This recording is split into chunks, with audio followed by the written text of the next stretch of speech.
Hello friend, मैं आनंद राज आप सबों के बीच बीएड का एक इम्पोर्टेंट टॉपिक है समाजीकरण। जो हम लोग को फर्स्ट ईयर का एग्ज़ाम होने वाला है बीएड का, उसमें समाजीकरण बहुत ज़्यादा इम्पोर्टेंट है। क्योंकि देखिए, हम लोग को जो पेपर 6 है जेंडर, स्कूल एंड सोसाइटी, और पेपर 1 है चाइल्डहुड एंड ग्रोविंग अप, वो दोनों में हम लोग को टॉपिक पढ़ना है समाजीकरण, जिसे हम लोग सोशलाइजेशन बोलते हैं। देखिए, समाजीकरण से क्वेश्चन मतलब पूछता है ऐसे कि समाजीकरण क्या है, इसकी परिभाषाओं को लिखे, ऐसे एक क्वेश्चन पूछ सकता है। और दूसरा पूछेगा आपको समाजीकरण क्या है, और इसके जो इसमें जो समाजीकरण में जो प्रमुख संस्था है, इसके जो समाजीकरण में, वो क्वेश्चन पूछता है। और तीसरा पूछता है कि समाजीकरण के सिद्धांत। तो इसमें हम सब इंक्लूड कर दिए हैं। जैसा टाइप का क्वेश्चन पूछेगा वैसा आप लिख सकते हैं। आइए हम इसका इंट्रोडक्शन देखते हैं। बच्चा जब सर्वप्रथम जन्म लेता है तब वह रक्त, मांस, हड्डी आदि का एक जीवित पुतला होता है। मतलब जब बच्चा जन्म लेता है अपनी माँ के गर्भ से, तो क्या होता है, रक्त, मांस, हड्डी आदि का एक क्या होता है, जीवित पुतला होता है। इस समय न तो उसमें कोई सामाजिक गुण होते हैं और न ही इसमें कोई समाज विरोधी गुण होते हैं। मतलब जब बच्चा जन्म लेता है, मतलब एक कोरा कागज टाइप का होता है। मतलब न तो उसमें समाज का सामाजिक गुण होता है, न ही इसमें क्या होता है, समाज विरोधी गुण होता है।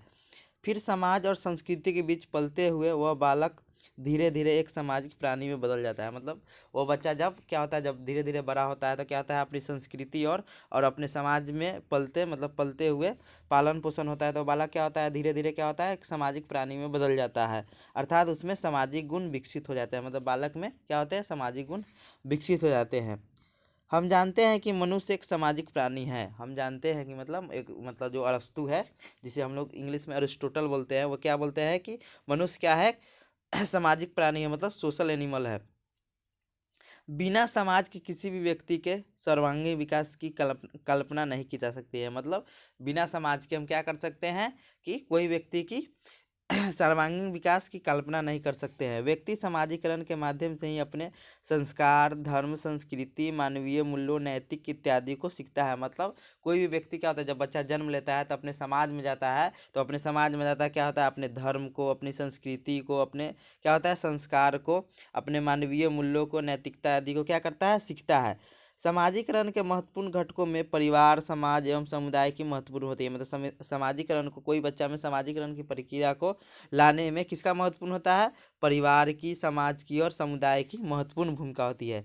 समाजीकरण सामाजिक नियमों के अधिग्रहण करने की प्रक्रिया है। मतलब समाजीकरण क्या है, मतलब सामाजिक नियम, कोई बच्चा में कैसे समाजीकरण आएगा, उसी को मतलब समाजीकरण एक माध्यम है किसका, सामाजिक नियमों को अधिग्रहण करने की। तथा समाजीकरण का मूल लक्ष्य सामाजिक परिवेश में अनुकूलन तथा समायोजन करना है। मतलब समाजीकरण का उद्देश्य क्या है कि कोई बच्चा में, मतलब जैसे मान लीजिए कि कोई बच्चा दूसरा जगह, मान लीजिए कि बिहार में है, वो बच्चा फिर चला गया साउथ इंडिया, मैंने कहूँ गया था, क्या हुआ कि समाजीकरण की प्रक्रिया के द्वारा ही क्या करेगा, वो बच्चा वहाँ उस परिवेश में क्या करेगा, अनुकूलन एवं समायोजन करेगा। मतलब कैसे वो रहना है, वो वहाँ के समाज के द्वारा ही, समाजीकरण प्रक्रिया के द्वारा ही तय किया जाएगा। आगे देखते हैं। समाज समूह में रहने के लिए बच्चों को सामाजिक योग्यता मापदंड का सीखना ही समाजीकरण की क्रिया है। मतलब कोई बच्चा कैसे समाज में मतलब अडॉप्ट करेगा, मतलब कैसे वहाँ पर रहेगा, तो मतलब उसमें क्या होता है, बच्चों की सामाजिक योग्यता मापदंड को सीखना ही समाजीकरण की प्रक्रिया है। मतलब जो समाज में है उसका क्या होना चाहिए, उसका मापदंड को सीखना जरूरी है। इसमें बच्चे उन क्रियाओं को सीखते हैं जो समाज द्वारा मान होती है। मतलब बच्चा वही क्रिया को सीखता है जो समाज द्वारा मान होता है, अमान चीज को नहीं सीखता है। मतलब समाज में रहने के लिए घर के सदस्यों स्कूल में तथा खेल में साथियों से क्रिया प्रतिक्रिया से ही समाजीकरण की प्रक्रिया निरंतर चलती रहती है।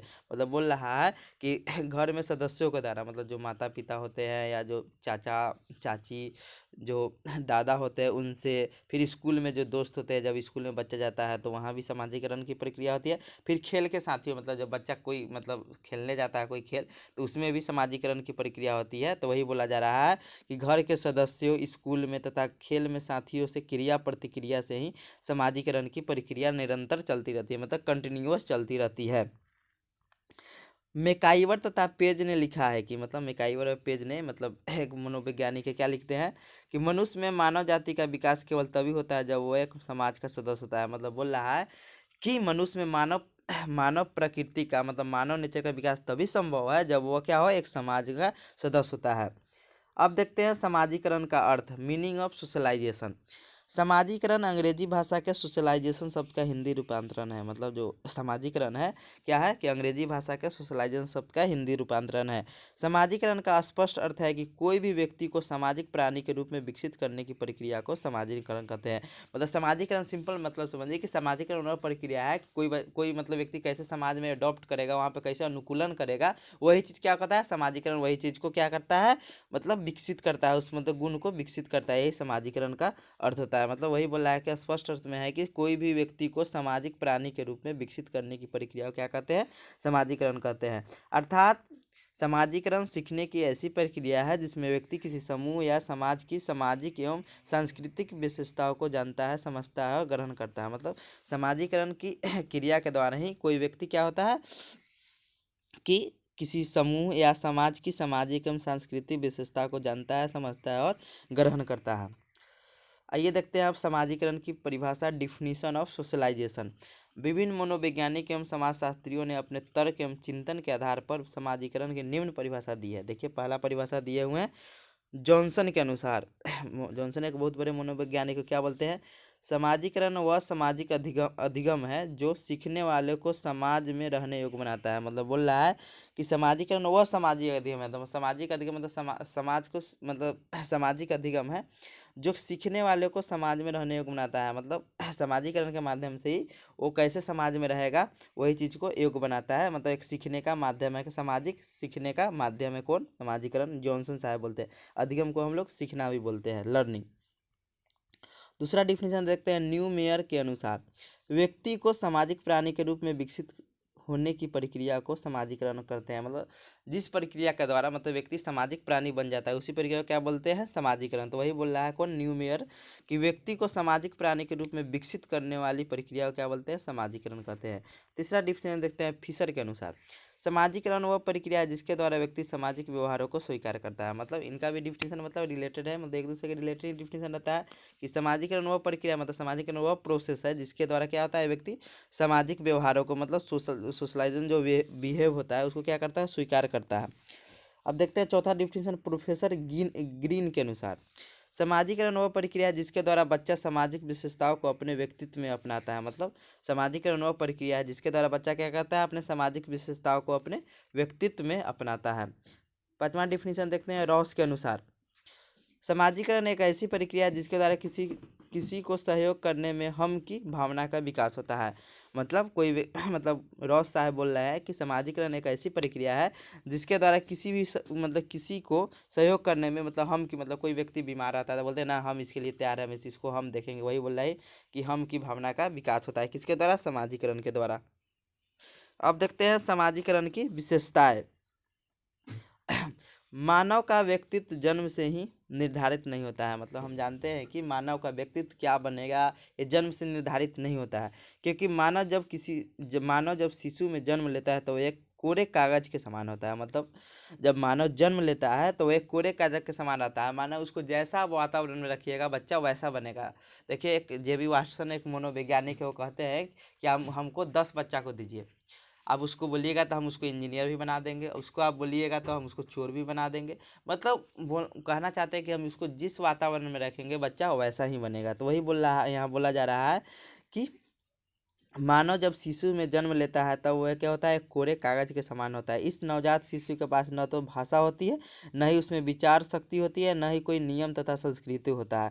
मतलब जब बच्चा जन्म नवजात शिशु के रूप में रहता है न तो उसमें क्या होता है भाषा होती है, न ही उसमें कोई विचार होता है, न ही कोई शक्ति होती है विचार शक्ति होती है, और न ही क्या होता है कोई नियम तथा संस्कृति होता है। जन्म के समय बच्चा एक जैविकीय प्राणी के रूप में होता है, मतलब एक बायोलॉजिकल एनिमल के रूप में रहता है, मतलब एक जैविकीय प्राणी के रूप में रहता है। फिर वह बच्चा समाज में रहते हुए जैविकीय प्राणी से सामाजिक प्राणी में बदल जाता है। मतलब जब बच्चा वो समाज में रहता था क्या होता है एक जैविकीय प्राणी से क्या बन जाता है एक सामाजिक प्राणी बन जाता है, जो सामाजिकरण से ही संभव है।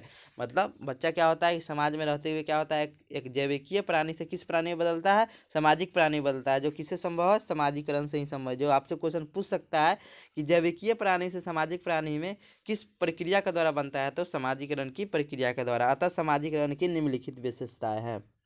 देखिए पहला विशेषता क्या है समाजीकरण की, समाजीकरण सीखने की प्रक्रिया है। मतलब पहले ही डिफिनीशन में बोला गया था कि क्या होता है कि समाजीकरण के माध्यम से क्या होते हैं, समाज के जो व्यवहार आता है उसको हम क्या करते हैं, सीखते हैं। जैसे यहाँ पर लिखा हुआ है कि जन्म के समय शिशु न तो सामाजिक होता है और न ही असामाजिक होता है। मतलब बोला जा रहा है कि बच्चा जब जन्म लेता है ना तो वो क्या होता है, सामाजिक होता है, ना ही असामाजिक होता है, किंतु जन्म के बाद वह सामाजिक से संबंधित बातों को सीखना प्रारंभ कर देता है। लेकिन जैसे ही जन्म के बाद, मतलब जन्म होने के बाद जब बच्चा थोड़ा थोड़ा बड़ा होता है तो वह सामाजिकरण से संबंधित बातों को सीखने लगता है। जैसे माता पिता, परिजनों, आसपास के लोगों से, खेल के साथियों के साथ सामाजिकरण के द्वारा विभिन्न नियमों और संस्कृति को सीखता है। मतलब घर के सबसे पहले तो बच्चा अपने माँ के पास रहता है, तो माँ से, फिर पिता से, परिजनों से, आसपास के लोगों से, खेल के साथियों के साथ सामाजिकरण के विभिन्न नियम एवं संस्कृतियों को क्या करता है, सीखने लगता है। तो पहला विशेषता क्या हो जाएगा कि समाजीकरण सीखने की प्रक्रिया है। आइए 2 नंबर में देखते हैं, समाजीकरण जीवन भर चलने वाली प्रक्रिया है। मतलब क्या है, समाजीकरण जीवन पर्यंत चलने वाली है, मतलब जन्म से मृत्यु तक चलने वाली प्रक्रिया है। मतलब समाजीकरण जन्मजात नहीं होता है, याद रखिएगा। समाजीकरण क्या होता है कि जन्मजात नहीं होता है, जन्म के बाद प्रारंभ होता है। समाजीकरण की प्रक्रिया जीवन भर चलती रहती है। मतलब समाजीकरण की प्रक्रिया जीवन, मान लीजिए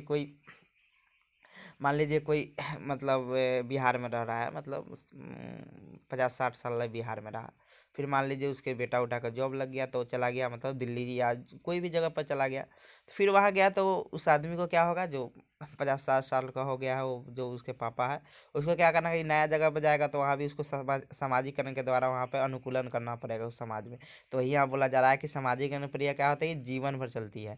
इस समय समाज का तो स्वरूप होता है, मतलब इस समय समाज का जो स्वरूप होता है उसी से व्यक्ति का समन्वय होते रहना जरूरी होता है। मतलब बोल रहा है यहाँ पे कि जिस समाज का मतलब जैसा स्वरूप होगा उसी से व्यक्ति का समन्वय होते रहना जरूरी है। हम जानते हैं कि सामाजिक मान्यताएं और विचारधाराएं परिवर्तनशील होती रहती है। मतलब सामाजिक जो विचारधाराएं, मान्यताएं होती है परिवर्तनशील होती है। जैसे मान लीजिए पहले था कि मतलब एगो, मतलब जो गांव की औरत थी, मतलब उसको क्या करना था कि जॉब नहीं करने देता था, मतलब ये सब चीज़ था। तब क्या होता है, सब जॉब करता है, फिर घर से बाहर नहीं निकलना है, फिर बहुत बात था। तो ये सब क्या है कि सामाजिक मान्यताएं, विचारधारा क्या होती है, परिवर्तनशील रहती है, जिससे सामाजिकरण की प्रक्रिया जीवन प्रत्यय चलती रहती है। आइए तीसरा देखते हैं, संस्कृति को सीखने की प्रक्रिया। मतलब समाजीकरण क्या है, संस्कृति को सीखने की प्रक्रिया है। हम जानते हैं कि समाजीकरण की प्रक्रिया के माध्यम से व्यक्ति अपने परिवार, समूह, समाज की संस्कृति को क्या करता है, समझता है एवं सीखता है। मतलब देखिए कोई भी, मतलब समाज के क्या संस्कृति है, इसको किससे सीखता है, समाजीकरण के माध्यम, अपने समाज के लोगों से, जैसे आसपास के लोगों से, या कोई उसको बताता है तो उससे सीखता है। तो वही बोला जा रहा है कि समाजीकरण की प्रक्रिया के माध्यम से व्यक्ति अपने परिवार, समूह और समाज की संस्कृति को समझता है एवं सीखता है, तथा पीढ़ी दर पीढ़ी उस संस्कृति को हस्तांतरित करता है। मतलब पीढ़ी दर पीढ़ी क्या आता है, उस संस्कृति को हस्तांतरित करता है। अब चौथा देखते हैं, समय और स्थान की प्रक्रिया। जो सामाजिकरण की प्रक्रिया क्या है, समय और स्थान की प्रक्रिया है। समय और स्थान के परिवर्तन होने से भी सामाजिक मान्यताएं तथा मूल्य में अंतर होता है। मतलब जैसे देखिए आप, जैसे पहले का जो समाज था वो अलग था, अभी का समाज क्या है, अलग है। तो वही यहाँ बोला जाए स्थान। देखिए मान लीजिए बिहार में कुछ अलग सामाजिक प्रक्रिया है, तो फिर वहाँ आप जाइएगा, कोई दिल्ली जाइएगा, जो ये साउथ इंडिया जाइए, वहाँ पे क्या होगा कि वहाँ पे स्थान परिवर्तन होने से वहाँ सामाजिक मान्यताएं तथा मूल्यों में अंतर होता है। हम जानते हैं कि प्राचीन संस्कृति की मान्यताएं तथा वर्तमान समय की मान्यताएं में बहुत अंतर होता है। मतलब देखिए जो पहले की जो मान्यताएं थी और अभी की जो मान्यताएं है, दोनों में बहुत अंतर है।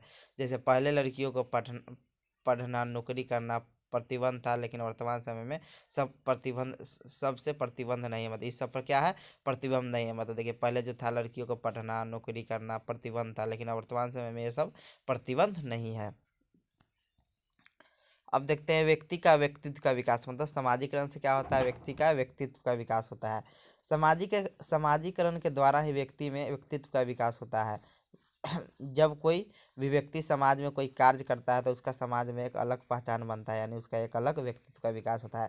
देखिए कोई आप समाज में कोई कार्य कीजिएगा तो आपका क्या होगा, एक अलग पहचान बनेगा। इसी को क्या बोलते हैं कि एक, मतलब इसका एक अलग व्यक्तित्व का विकास होगा।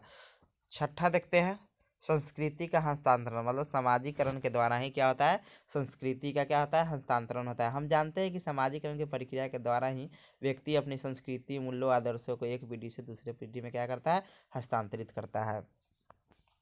अब देखते हैं समाजीकरण की प्रमुख संस्था। देखिए समाजीकरण की मतलब एजेंट इसको बोलते हैं कि देखिए समाजीकरण को कौन कौन संस्था, इसको कोई बच्चा में कैसे समाजीकरण होगा, इसमें कौन इसका किसका योगदान है, इसी को हम लोग संस्था बोलते हैं।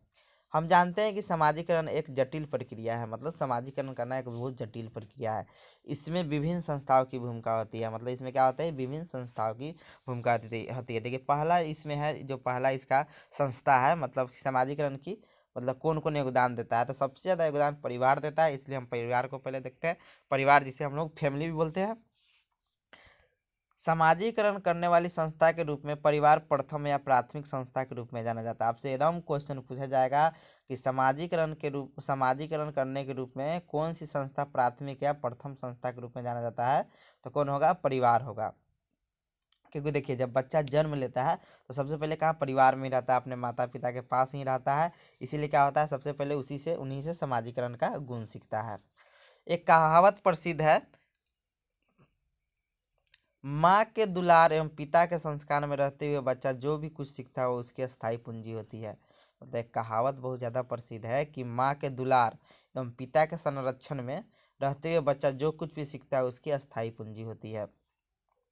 हम जानते हैं कि कोई भी बच्चा सबसे पहले अपने परिवार में जन्म लेता है, मतलब कोई भी बच्चा कोई ना कोई परिवार में क्या होता है, जन्म लेता है, और परिवार में रहकर वह माँ का दुलार और पिता के संरक्षण के मध्य रहते हुए खाना पीना, रहना सहना, बोलना चलना एवं अन्य सामाजिक व्यवहारों को सीखता है। मतलब जब बच्चा जन्म लेता है उसके बाद क्या होता है, सबसे पहले अपने परिवार, कोई ना कोई परिवार में जन्म लेता है, और परिवार में रहकर क्या होता है, अपने माँ का दुलार और पिता के संरक्षण के मध्य रहते हुए खाना, मतलब कैसे खाना पीना है, कैसे रहना सहना है, कैसे बोलना चलना है, ये सब क्या होता है। आप जैसा मतलब परिवार में रहेगा वैसा बोलने चालने का लूर होगा, वैसे कैसे खाना है। मतलब देखिएगा जो ग्रामीण क्षेत्र में जो अनपढ़ लोग होते हैं उनको मतलब थोड़ा उनका बोलना कैसे वो सब नहीं सिखाया जाता है, लेकिन वही जो पढ़े लिखे लोग होते हैं वो अच्छा से बोलना सिखाते हैं। तो वही बोला जा रहा है कि अपने परिवार में ही वो लोग सीखते हैं एवं अन्य सामाजिक व्यवहारों को सीखते हैं। हम ये भी जानते हैं कि समाज में प्रचलित आचार विचार, रीति रिवाज, प्रथाएं, परंपराएं, आदर्शों आदि का ज्ञान परिवार से ही होता है। मतलब उन्हें समाज के बारे में बोला जाता है कि ऐसा समाज है, तो कहाँ से पता चलता है कि उसके जो समाज में जो प्रचलित क्या होते हैं, आचार विचार होते हैं, रीति रिवाज होते हैं, प्रथाएं होती है, परंपराएं होती है, आदर्शों आदि का ज्ञान किसे होता है, परिवार से ही होता है।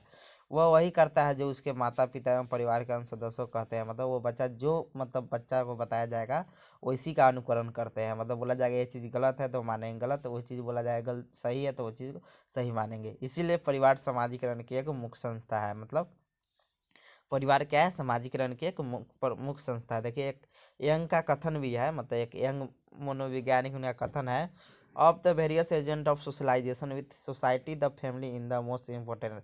मतलब उनका कहना था कि समाजीकरण की प्रक्रिया में जितने भी एजेंट है मतलब समाज में, उनमें सबसे ज़्यादा योगदान किसका रहता है, फैमिली का रहता है। मतलब उनका कहना था कि जितने भी एजेंट हैं, मतलब जितने भी संस्था है किसमें, मतलब इस सोशलाइजेशन को करने में किसमें, समाज में उपस्थित है, उसमें सबसे ज़्यादा प्रमुख योगदान किसका है, फैमिली का है।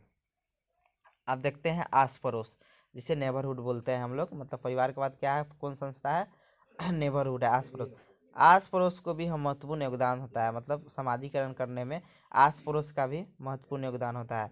समाजीकरण की प्रक्रिया मतलब आस पड़ोस का योगदान होता है किसमें, समाजीकरण की प्रक्रिया में। पड़ोसियों के संपर्क में आने से व्यक्ति में अनेक विचार आते हैं। मतलब पड़ोसी के हम संपर्क में आएगा बालक तो उसमें अनेक विचार आते हैं। उनसे बातचीत के दौरान व्यवहारों में नए ढंगों से वो परिचित होता है तथा उसमें नए आदर्शों को सीखता है। मतलब जो अपने के अगल बगल के जो लोग होते हैं उनसे क्या करता है, बहुत चीज सीखता है। अब देखते हैं तीसरा क्या है, स्कूल या विद्यालय। अब तीसरा कौन संस्था है, स्कूल या विद्यालय।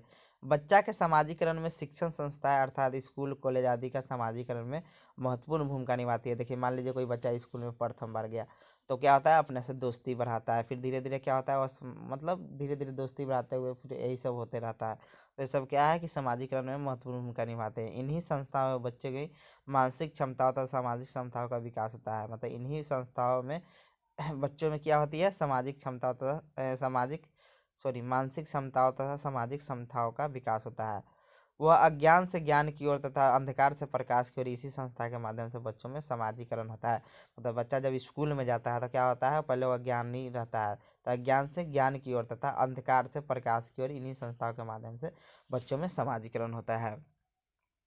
शिक्षा संस्थाओं में बच्चों के लिए सामाजिक संबंध स्थापित करने का क्षेत्र और भी विस्तृत हो जाता है, मतलब वहाँ पर और क्षेत्र क्या होता है, बड़ा हो जाता है, मतलब ब्रॉड हो जाता है, क्योंकि वहाँ पर अनेक प्रकार के बच्चों एवं व्यक्तियों के संपर्क में आता है।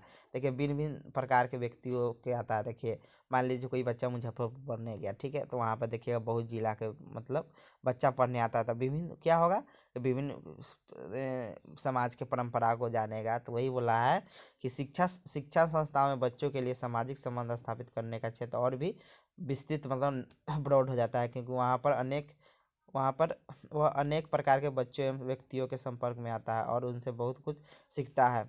विद्यालय एवं कॉलेज में भी पुस्तकों के माध्यम से ही बच्चों देश विदेश के समाज एवं संस्कृति से परिचित होने का अवसर मिलता है। मतलब जो लाइब्रेरी होता है स्कूल में, विद्यालय में, तो उससे क्या होता है, उसमें कॉलेज में तो उस पुस्तकों को उसमें रखे जो लाइब्रेरी में पुस्तक होते हैं, उसी के माध्यम से क्या होते हैं, देश विदेश के क्या समाज के संस्कृति है उससे परिचित होता है। अब चौथा देखते हैं, खेल समूह प्ले ग्रुप। बच्चों के खेल समूह के माध्यम से भी समाजीकरण की प्रक्रिया होती है। तो देखिए बच्चा जब समाज में जाता है तो खेलता है, तो उससे भी क्या होता है, समाजीकरण की प्रक्रिया होती है।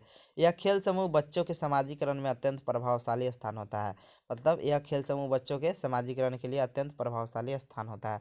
जब बच्चा थोड़ा बड़ा होकर घर से बाहर कदम रखता है तो उसका संपर्क अन्य बच्चों से भी होता है, वह अपने साथ खेलता है, उठता है, बैठता है, जिससे उसमें समाजीकरण के गुण विकसित होते हैं। पांचवा देखते हैं, विवाह संस्था। व्यक्तिकरण के समाजीकरण में विवाह संस्था के भी प्रभावपूर्ण ढंग से कार्य करती है। मतलब व्यक्ति के समाजीकरण में विवाह संस्था भी क्या होती है, प्रभावपूर्ण ढंग से कार्य करती है। विवाह के बाद भी युवक तथा युवती को अपनी पत्नी या पति के रूप में अनुकूलन करना पड़ता है। मतलब विवाह के बाद ही मतलब जो युवक होता है उसको पति के रूप में तथा जो युवती होती है उसे पत्नी के रूप में अनुकूलन करना पड़ता है। स्त्रियों में यह अनुकूलन की प्रक्रिया कुछ जटिल होती है। मतलब स्त्रियों में यह अनुकूलन की प्रक्रिया जटिल होती है, क्योंकि दूसरों के घर जाकर उसे वहाँ के अजनबी सदस्यों जैसे सास ससुर ननद देवर आदि तथा वहाँ के रीति रिवाजों से अनुकूलन करना पड़ता है। देखिए एकदम एकदम सही बात कहा गया है कि स्त्रियों के अनुकूलन करने की प्रक्रिया कुछ जटिल होती है। देखिए मान लीजिए क्योंकि अब कोई दूसरा घर में वहाँ गया, वहाँ पर जाकर वहाँ जो अजनबी सदस्य मान लीजिए जैसे सास हुआ, उनके लिए अजनबी ही है, ससुर है, ननद है, देवर आदि। तो आप सबसे ज़्यादा दिक्कत क्या होता है कि मान लीजिए कि उनके गांव का रीति रिवाज कुछ अलग था और वहाँ पर गए तो उनका रीति रिवाज कुछ अलग है, तो वहाँ पर बहुत ज़्यादा अनुकूलन करना पड़ता है, जिससे उसमें सामाजिकरण का विकास होता है। मतलब विवाह संस्था के भी बहुत ज़्यादा योगदान रहता है। आप यहाँ पर देख लीजिएगा कि स्त्रियों का अनुकूलन करने की बहुत जटिल प्रक्रिया होती है, लेकिन अभी वर्तमान समय में उतना दिक्कत नहीं हो रहा। लेकिन पहले बहुत दिक्कत होता है कि जो वहाँ से आते थे तो दिन दिन भर रूम में रहना पड़ता था, ये सब बहुत चीज़ दिक्कत है, तो स्त्रियों का अनुकूलन करना बहुत कठिन हो जाता था। छठा देखते हैं, जाति एवं समुदाय। जाति एवं समुदाय भी समाजीकरण करने में महत्वपूर्ण भूमिका निभाती है। प्रत्येक जाति एवं समुदाय के लोगों की अपनी विशिष्ट प्रथा एवं परंपरा होती है। देखिएगा प्रत्येक जाति एवं प्रत्येक जो समुदाय होते हैं उनकी विशिष्ट क्या होती है, प्रथा एवं परंपरा होती है, जिनका पालन प्रत्येक जाति के लोग ही करते हैं। जिनका पालन क्या करते हैं, प्रत्येक जाति के लोग ही करते हैं, जिससे समाजीकरण का विकास है। देखिएगा जो मरवाड़ी लोग जो होते हैं क्या होते हैं, वो सब शाकाहारी होते हैं विशेषकर। मतलब प्रत्येक जाति मतलब जो भी प्रत्येक जो जाति होते हैं, जो समुदाय होते हैं क्या होते हैं, उनके उनमें विशिष्ट प्रथाएं एवं परंपराएं होती है, जिसका पालन क्या होता है, प्रत्येक जाति के लोग करते हैं, जिससे समाजीकरण का विकास होता है। जीवन साथी का चुनाव, जैसे देख लीजिए जीवन साथी का चुनाव मतलब देख लीजिए प्रत्येक जाति मतलब मान लीजिए जो जो मतलब जो सेम जाति है उसी सेम जाति में सब क्या करता है, विवाह करता है। वही बोला गया कि जीवन साथी का चुनाव हो, खान पान का नियम हो। मतलब देख लिए जो हम बोले हैं कि जो मरवाड़ी लोग होते हैं क्या होते हैं, शाकाहारी होते हैं। व्यवसायों का चुनाव, देखिएगा मरवाड़ी लोग ज़्यादा होंगे तो क्या होंगे, बिजनेसमैन होते हैं। तो यही लोग बोला गया है कि मतलब जो जिस जाति का रहता है उसी में देखो विशिष्ट क्या होते हैं, प्रथा होता है उन लोग का। फिर आदि फिर वही बोला जा रहा है कि जीवन साथी का चुनाव हो, खान पान के नियम हो, व्यवसाय का चुनाव हो, आदि अपनी जाति एवं समुदाय के द्वारा निर्धारित नियम के अनुसार ही करते हैं। अब देखते हैं 7 नंबर, भाषा लैंग्वेज। हम जानते हैं कि भाषा द्वारा ही बच्चों या व्यक्तियों का संपर्क दूसरे व्यक्ति से होता है, जिससे उसमें समाजीकरण की प्रक्रिया आरंभ होती है। देखिए भाषा से भी क्या होता है, समाजीकरण की प्रक्रिया होती है। अब देखते हैं धार्मिक संस्थाएं। धर्म का प्रभाव भी व्यक्ति के सामाजिक व्यक्तित्व के विकास पर पड़ता है। मतलब धर्म से का प्रभाव भी क्या होता है, व्यक्ति के सामाजिक व्यक्तित्व के विकास पर पड़ता है। धार्मिक संस्थाएं नरक एवं स्वर्ग का भय दिखाकर व्यक्ति को अच्छे कार्यों को करने के लिए प्रेरित करते हैं। मतलब धार्मिक जो संस्थाएं होती है नरक एवं स्वर्ग का भय दिखाकर व्यक्ति से अच्छे अच्छे कार्यों करने के लिए प्रेरित करता है। बोलता है तुम ये काम करेगा, ये गलत काम करेगा तो तुमको नरक मिलेगा, ये सब दिखाया क्या करता है कि उस पर प्रेरित करता है। अब देखते हैं समाजीकरण के सिद्धांत। देखिए समाजीकरण में कौन कौन सिद्धांत है ये देखते हैं। कूले का सिद्धांत, कूले एक मनोवैज्ञानिक थे, उस सिद्धांत दिए थे कूले का सिद्धांत। इस सिद्धांत को स्वदर्पण मतलब सेल्फ मिरर भी कहते हैं, मतलब जो हम कोई चीज़ को स्वयं देखते हैं उसी इसी सिद्धांत को क्या नाम है, स्वयं दर्पण मतलब सेल्फ मिरर के सिद्धांत के भी नाम से जानते हैं। जो कूले का सिद्धांत है, इस सिद्धांत को किसके नाम से जानते हैं, स्वदर्पण, जिसे हम लोग क्या बोलते हैं, सेल्फ मिरर के नाम से जानते हैं। कूले के अनुसार बालक का समाजीकरण बालक के सामाजिक अंतःक्रिया पर निर्भर करता है। मतलब बालक का समाजीकरण किस पर निर्भर करता है, बालक के अंतःक्रिया, मतलब बालक जितना व्यक्ति से मिलेगा उसमें उतना समाजीकरण होगा। मतलब अंतःक्रिया का मतलब होता है क्या होगा, मिलना। जब बालक समाज के लोगों तथा उनके विभिन्न पहलुओं के संपर्क में आता है तो उसमें समाजीकरण का विकास होता है। वही कहा गया है, बालक जितना समाज के लोगों तथा विभिन्न पहलुओं के संपर्क में आएगा तो उसमें उसमें उतना ही सामाजिक विकास होगा। जैसे हम दर्पण के सामने खड़े होने पर हम स्वयं को जैसा देखते हुए, मतलब हम जैसे दर्पण के सामने हम खड़े होंगे तो हम स्वयं को जैसा देखते हैं उसका हमारे ऊपर प्रभाव पड़ता है। कुलीन पड़ता है। कूले ने समाजीकरण के प्राथमिक समूहों को सबसे अधिक महत्वपूर्ण माना है। मतलब जो समाजीकरण में जो प्राथमिक समूह होता है, जो संस्था होता है, उसको सबसे महत्वपूर्ण माना है। जैसे परिवार हुआ, आस पड़ोस हुआ, खेल समूह आदि को। प्राथमिक समूह ही मानव स्वभाव को विकसित करने की नर्सरी है। मतलब जो प्राथमिक समूह होते हैं, जो मानव स्वभाव के जो विकसित करने क्या होती है, नर्सरी होती है। यदि बालक को उसके संपर्क से वंचित कर दिया जाए तो उसका सामाजिक विकास नहीं होगा। मतलब बालक को जन्म ले लिया जाए, उसको हम जंगल में रख देंगे तो क्या उस पर सामाजिक विकास नहीं हो पाएगा। अब देखते हैं दुखिम का सिद्धांत। दुखिम एक मनोवैज्ञानिक थे, वो भी सिद्धांत दिए थे। दुखिम ने अपने सिद्धांत में कहा कि प्रत्येक समाज में अपनी विचारधारा, मूल्य, आदर्श, भाव, विश्वास, संस्कार तथा मान्यताएं का प्रचलन होता है। उनका कहना था कि प्रत्येक समाज में क्या होता है, अपनी विचारधारा होती है। मतलब देखिए प्रत्येक समाज का क्या रहता है, अपना एक विशिष्ट विचारधारा होता है, मूल्य होता है, आदर्श होता है, भाव होता है, विश्वास होता है, संस्कार होता है, और क्या होता है, मान्यताएं होता है। मान्यताएं का प्रचलन होता है तथा वे इससे संबंधित समाज के सदस्यों के अनुसार ही व्यवहार करना सिखाते हैं। और इसके जो संबंधित समाज के जो सदस्य होते हैं उसी मतलब उसी नियम में पर व्यवहार करने को सिखाते हैं। बालक जिस समाज में जन्म लेता है उस समाज के लोगों को आचरण एवं व्यवहार के अनुसार करने लगता है। मतलब बालक जिस समाज में जन्म लेगा, उस जो समाज में जन्म लेगा तो उस समाज के जो लोग होंगे उसी के आचरण और व्यवहार को क्या करेगा, व्यवहार करने लगता है। इसी प्रकार उसका समाजीकरण होता है, और इसी प्रकार क्या होता है, उसका समाजीकरण होता है तथा उसमें सामाजिक चेतना की भावना विकसित होती है। और बालक में क्या होता है, सामाजिक चेतना की भावना विकसित होती है। जैसा कि आप किसी भी समाज के बच्चों को देख ले, उस पर उसके समाज की मान्यता, मानक, आदर्श एवं संस्कारों का प्रभाव स्पष्ट दिखाई पड़ता है। उन्हीं के परिप्रेक्ष्य में उसका समाजीकरण होता है। देखिएगा प्रत्येक समाज का अपना नियम होता है। मान लीजिए कि बहुत समाज में है कि वहाँ पर लड़कियों को जींस पहनने नहीं दिया जाता है, बहुत समाज में है कि लड़कियों को मोबाइल रखने नहीं दिया जाता है। यहाँ बहुत बच्चों में देखिएगा कि उस समाज में है कि वहाँ पर गाली गलौज नहीं कर सकते हैं, मारपीट नहीं कर सकते हैं, शराब पी के नहीं घूम सकते हैं। ये सब क्या होता है उस पर बच्चा में देखने को मिलेगा। अब देखते हैं मीड का सिद्धांत। मीड ने अपने समाजीकरण के सिद्धांत में समाजीकरण की व्याख्या आत्म चेतना सिद्धांत के आधार पर की थी। मतलब जो मीड थे वो समाजीकरण की व्याख्या जो समाजीकरण की व्याख्या थी अपनी आत्म चेतना के सिद्धांत के आधार पर की थी। इस सिद्धांत को मैं और मुझे का सिद्धांत भी कहा जाता है। और इस सिद्धांत को क्या कहा जाता है, मैं और मुझे का सिद्धांत भी कहा जाता है। मीड का मत था कि बालक धीरे धीरे यह समझने का प्रयास करने लगता है कि उसकी बातों तथा व्यवहारों का अन्य लोगों पर कैसा प्रभाव पड़ रहा है। मतलब बोल रहा है कि बालक धीरे धीरे यह समझने का प्रयास करने लगता है उसकी बातों तथा व्यवहारों को अन्य लोगों पर कैसा प्रभाव पड़ता है। इसी के साथ उसमें स्वयं का विकास प्रारंभ हो जाता है, और यह बच्चों में अनुकरण से प्रारंभ होता है। और बच्चे में किससे होता है प्रारंभ, अनुकरण से। अब देखते हैं एरिक्सन का मनोसामाजिक सिद्धांत। एरिक्सन एरिक एरिक्सन ने इस सिद्धांत में मूल अभिरुचि मूल अभिरुचि में ये भी मूल अभिरुचि यह थी कि बालक या किशोर आदि में व्यक्तित्व पहचान किस तरह विकसित होता है और समाज उस पहचान को बनाने के लिए किस तरह से मदद करता है। मतलब एरिक एरिक्सन थे, इस सिद्धांत में मूल अभिरुचि यह थी इस सिद्धांत का कि बालक या किशोर आदि में व्यक्तित्व पहचान किस तरह से विकसित होता है और समाज उस पहचान को बनाने में किस तरह से मदद करता है। क्योंकि इस सिद्धांत में एरिक ने पूरी जीवन अवधि को होने वाले विकास को 8 विभिन्न अवस्थाओं में बांटकर अध्ययन किया है। इसीलिए इस सिद्धांत को जीवन अवधि का सिद्धांत भी कहते हैं। अब आते हैं निष्कर्ष।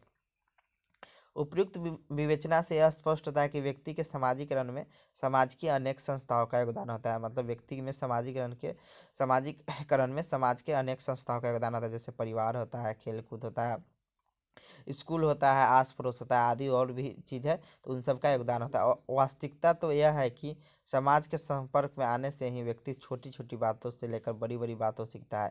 मतलब व्यक्ति जैसे ही समाज में आता है, उसमें क्या होता है, व्यक्ति छोटी छोटी बातों से लेकर बड़ी बड़ी बातों को सीखता है। खाने पीने का ढंग, जैसे खाने पीने का ढंग, बोलना चलना, उठना बैठना, सहयोग, सद्भावना आदि सभी कुछ व्यक्ति समाज से ही सीखता है। मतलब ये सब चीज़ कहाँ से सीखता है, व्यक्ति समाज से सीखता है।